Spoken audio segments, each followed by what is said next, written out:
Housing prices continue to fall as investment loans drop to their lowest level in 10 months, fueling speculation the Australian housing boom is set to end. Nine Finance editor Ross Greenwood joins us now. Ross, good morning to you. Good morning to you, Carl. We keep talking about it and speculating. Yeah, is the boom nearly busting? Well, what we've said for a long time is rather than actually, collapsing and suddenly seeing a big pop, which would only happen if you suddenly saw a very sharp rise in unemployment or a very sharp rise in interest rates. We know that interest rates are being nudged up for investors.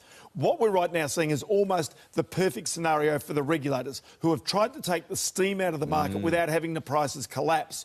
And so what you're seeing is a levelling off of the numbers. So this is coming out of Core Logic, which has looked at the last weekly numbers, then taken them back over a year ago, and they do show across all of the major capital cities that house prices have come off. It coincides with the number of new investor loans coming out. And what that shows is the number of investors in the market, which was above 50% just a couple of months ago, has now come off to around 49%. Why is that? So that is coming off. Just reflecting the boom coming to an end? Well, partly that, but also partly reflecting the fact that most of the interest rate rises that have actually come have hit the investors, not necessarily the homeowner. And also that now the banks are making it harder for those investors to actually get their property loans, and especially interest-only loans. Looking through the newspapers on the weekend, doesn't seem to me that the prices have come down, though. It doesn't mean the prices are coming down in a big hurry. Yeah. What it actually means is the market's just settling. Right. In actual fact, more than likely, it's going sideways. Now, in Perth and Darwin, still going backwards. Probably in Hobart and Adelaide, prices still going up. But in Melbourne and Sydney especially, which have been the hottest markets, Sydney especially,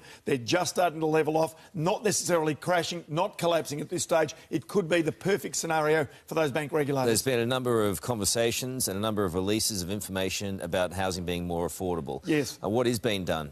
Well, what is being done? A number of things. New land is being released by the federal government. You've got situations where state governments are also coincidentally putting more land into the marketplace, and that's also something that New South Wales is doing right now. Yeah. Now, this is all about trying to get more supply, because quite clearly there are two ways you can do it. You can either curb the demand from those investors and foreign investors, or you can actually boost the supply. And the way in which you do that is release more land, let more housing be built, and as a result, supply ultimately overtakes demand, and the prices then start to settle. But what Australia does not want is a housing price collapse, because that will lead to unemployment and that will lead to more pain in the Australian economy. Really good information, Ross, as always. No Thank you.